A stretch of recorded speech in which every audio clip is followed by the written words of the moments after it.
Welcome to Oregon Outdoors. I'm Mark Freeman. Now, we're out here at Point St. George Reef, and this is exactly why we're here.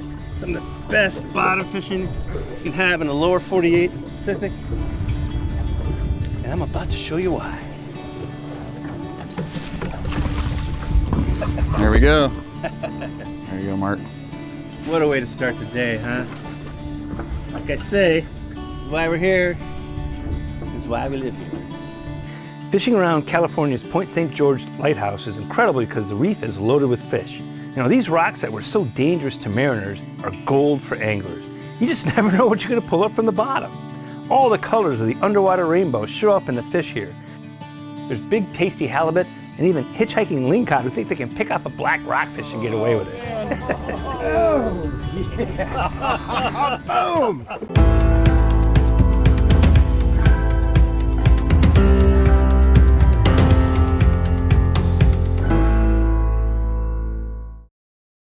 So we leave out of the Port of Brookings harbor and set our sights south, just over the California border to the Point St. George Reef. It's a 40-minute run on the Kraken, one of 6 boats in the Brookings Fishing Charters fleet that regularly hits this reef around this historic lighthouse. The lighthouse rises about 140 feet above a surly ocean, compounded many days by big surf and stiff currents. Strangely, the fishing pressure is light despite its immense productivity.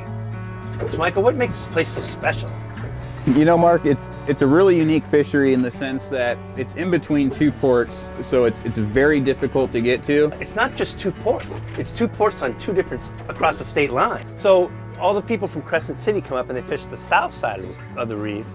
So the few of us that motor down from Oregon fish the north side of the reef. So you kind of have half of this reef to yourselves, basically. Typically, we even have the majority of the reef to ourselves. We're fortunate that we can come out here and have this whole area to ourselves. I mean, you see, there's not a single boat out here.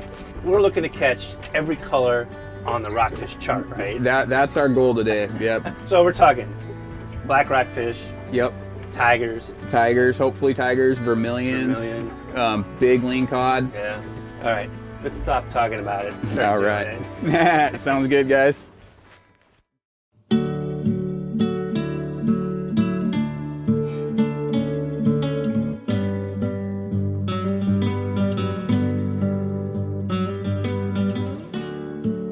What do we have here? Oh, you have a canary. Canary, that's what I thought. So we're staying away from these. Yep. So this right here, we have to do what's called a deep water release on this fish. ODFW, they gave us this release device, and all it does, it just clips right on the fish like that. It's got a rubber band holding it. And all you're gonna do is just put the fish in the water like that. Open your reel and send them down. I like to send them down all the way to the bottom. People will stop short, but I think it's better to get them down right where you hooked them. This keeps the swim bladder from blowing him up, because he can't descend on his own, but once he gets down to that heavy pressure down there, his whole body's going to retain its old form. And so you just give it a couple of yanks and then it comes off.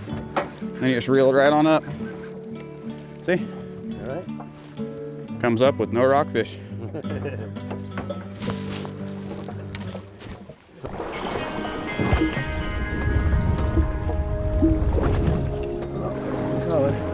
Oh, it's a big one. Try to back up the boat a little bit. Yeah.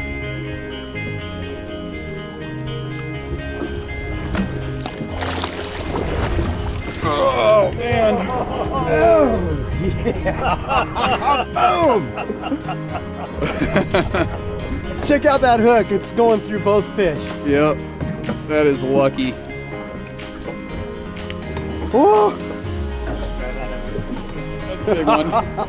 So what happened here was Brent had this little rockfish on, and when he had this little rockfish on, he just kind of left it down there dangling near the bottom, and that's when this big lingcod ate the rockfish. And he was fortunate enough to land them. We call those hitchhikers. Probably a 20-pound lingcod.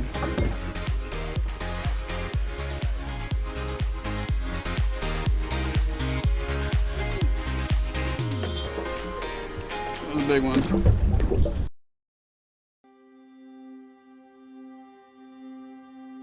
When you fish in the Point St. George Reef, you're not only fishing on big clouds of rockfish, You're fishing around nautical history. The lighthouse is on the Northwest Seal Rock. It's on the line of the so-called Dragon Rocks, named by explorer Sir Francis Drake after numerous shipwrecks here. But none of those were more famous or more history-changing than the wreck of the Brother Jonathan on July 30th, 1865.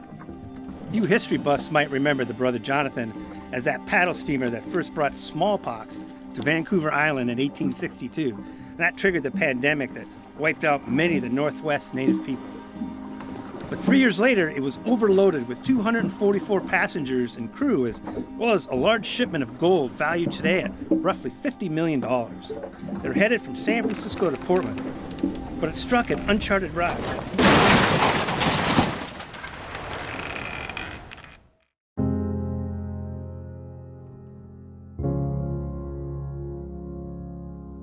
It was pretty close to here that the Brother Jonathan hit an uncharted rock, sank, and killed all but 19 people. It was so rough out here that the shipwreck wasn't even discovered until 1963. And some of the gold was salvaged in 1969. It also made a huge impact because of some of the people who died. The victims included Brigadier General George Wright. Now, he was a Union commander who was going to take over the Department of the Columbia. Then there was Dr. Anson Henry. He was a surveyor and Abraham Lincoln's personal physician and good friend. Oh, and one of the fan favorites was Rosanna Keenan. She was this real well-known madam from San Francisco, heading her way to Portland.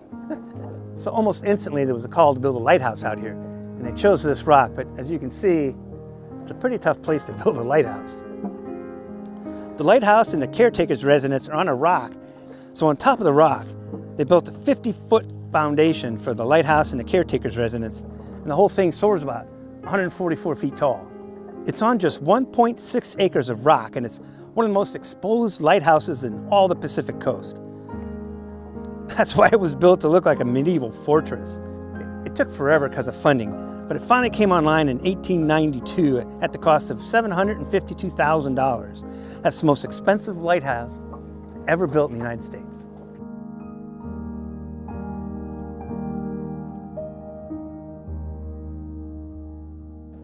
Because of where it sits among all these rocks and the crazy currents in here, this thing takes a beating from water on all four sides. The storms here are crazy. One in 1952 actually broke the windows out of the lantern room. It's 150 feet above sea level. The water rushed down the staircase. Could you believe that? It was finally decommissioned in 1975. It was replaced by a lighthouse buoy. But it was relit in 2012, and you can see it all the way from Crescent City and Brookings.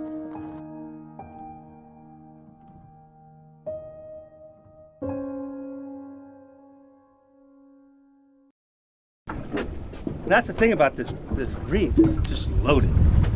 Loaded with a little bit of everything. And we're going to try to catch every color spectrum of the rockfish chart today.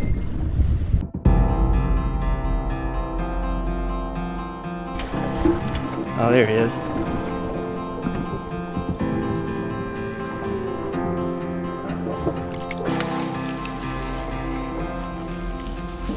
Good job. Look at that thing. This is why we're here.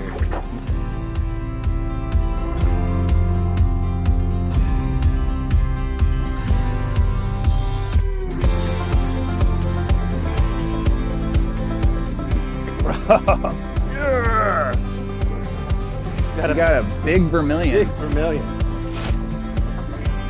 These are good eating. Very good eating fish.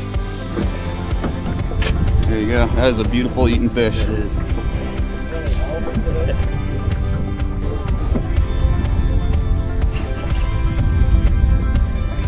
No, it's a halibut. Halibut.